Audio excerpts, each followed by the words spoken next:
Paul Gassler spent some time with the CBS Sports crew gearing up for the historic broadcast. The director doing the game itself has roughly 69 cameras that he's responsible for. Jason Cohen of CBS Sports shows us inside the truck responsible for showing you what you'll see when you watch Sunday's game. We try to attack every angle from every possible site, whether we're up high or down low. The crew has been on site since Tuesday, running cable, setting up more than a dozen trucks, and assembling cameras like 2 Skycams. You come to a city that hasn't had it in a while, that's hungry to get to the Super Bowl.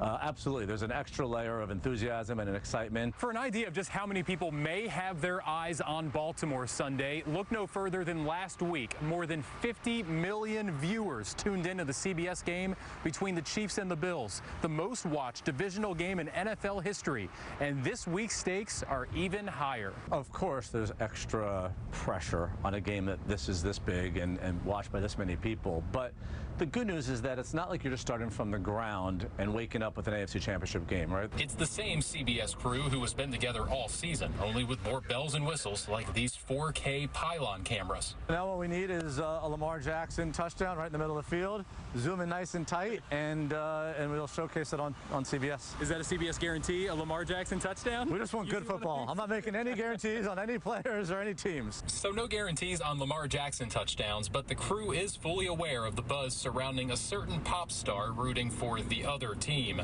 Cohen says the game will dictate how often you'll see her. Of course, if she's in the stands or she's in the suites and she's out there cheering for KC, then we'll show her whenever Travis or the Chiefs do something well, I'm sure.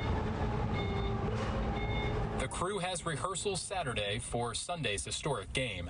A remote studio show, 80 cameras, and 350 crew members. The only thing out of their hands, the action on the field. All of the toys and the gadgets and the gizmos are great, but what you need is a great game. All righty. And the fans are pouring into the game day firehouse to get ready for today's AFC Championship game between the Ravens and the Chiefs. So let's check back in with Janae Reese, who is live there. Janae, how is it going? We saw your family in the last shot. Now we just hear the excitement already starting pretty early this morning. Yeah, we have seen fans trickling out here, just getting warmed up, getting ready, getting set up for the day ahead. You see this guy, he's out here. Can I get a go Ravens? Go Ravens. There we go. Oh, thank you. You need a poncho because it's going to be raining later on today, but as you know, this stadium, the bank, is going to be packed throughout the day as we welcome the Chiefs to get kicked later today. I'm just joking. But yes, this has been a moment that we've all been waiting for. Just keep in mind all of the road closures that are in place as folks tailgates and watch the game later on today. Of course, you can stick with WJZ all throughout the day. Make sure you tune in at 11 a.m. for Purple Pregame because the fun and the excitement continues. Miana, I'm going to send it back to you. Okay, thank you so much, Janae. Well, here in studio, we know that the sports bars are going to be packed today to watch the AFC Championship game. Of course, it's at M&T Bank Stadium. So joining us live in studio this morning is the assistant manager, Bronte Baker. We also have the executive chef of So Baltimore, Rodney Williams. Thank you all for coming out and bringing some of your delicious dishes. Yes, we're so excited to be here. Tell me a little bit about So Baltimore. We know it is packed every game day, but especially today. Yes, so today we're actually doing something a little different. We're doing like a pre-game brunch before the game. So anybody that is headed to the bank today, we got you covered for some good breakfast eats, some drink specials, of course, from 11 to 2, and then you guys can head to the game. You know, when I think about brunch, I always have to look at the menu to see if they have mimosas. Is that something that you're offering? We unlimited mimosas. We have carafe specials today, and then of course our infamous mimosa towers. If you guys have a couple of people that are coming with you as well. Perfect. Chef Rodney, she told us about the brunch. Tell me about the other offerings for people who are going to stay throughout the game. Yes, ma'am. We're running our full menu today, Beyond Brunch.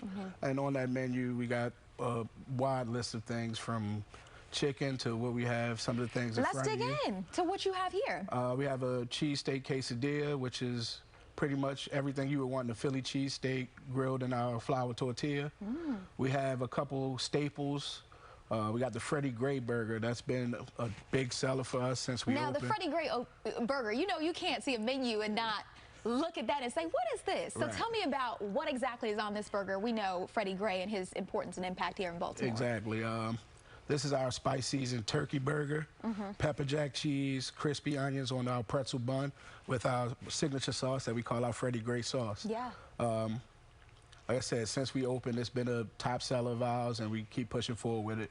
And then also, we're introducing some new items. We got a slider series coming. So right here, we have our blackened salmon sliders with a Cajun citrus slaw. Wow. Those are going to be on our happy hour menu coming up. So if you come for happy hour, you can check those out. Now, last time you guys were here, this was probably the beginning of the season. You brought, it was almost like a crab mozzarella stick, Yes, something like that. The crab mozzarella sticks are still here. Okay. They aren't going anywhere. They're definitely a staple for the bar. So those will be on the menu today, as well as the rest of our fan favorites. Perfect. Now, quickly walk me through these two drinks. So on the right, we have one of our current bestsellers. It's a blueberry lemonade. It's like a spiked blueberry lemonade, but of course it's purple, so that's on our game day specials. And then we have our sangria, which people love. You can get unlimited sangria carafes today. They're on the happy hour special, and then you can just get a glass of sangria as well. Perfect. Now, quickly as we wrap, do we have to get in early? Tell me about what time we should get there and the location. So like I said, we are doing a pregame happy hour today, so that's 11 to 2. I definitely would try to get there early. The earlier the better. The earlier the better. Obviously, the game kickoff is at 3, so definitely try to get in there And a little location, bit where can we find you? 3734 Fleet Street. So if you're familiar with like the Canton, Highlandtown area, we're right in the mix. Perfect. So Baltimore. Thank you all so much for coming in. That's right. Thank you. Thank Thank you for having us. And stay with us. The 7-day forecast is coming up next. Alex Glaze on the campus of Morgan State University as the choir prepares to perform on one of its biggest stages ever. No application fee if you apply by February 12th at University of Maryland Global Campus, offering online and hybrid courses and lifetime career services. Learn about our more than 125 degrees and certificates at umgc.edu.